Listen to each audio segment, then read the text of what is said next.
ಬಾನಂಚ ದಾಟಿಂದು ತಾರೆಯ ಕಂಡು ಊರಾಚೆ ಸಾಗಿ ನಿಂತು ಹೂವಂದ ತಂದು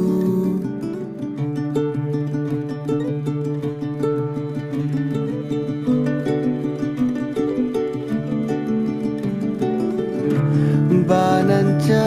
ದಾಟಿಂದು ತಾರೆಯ ಕಂಡು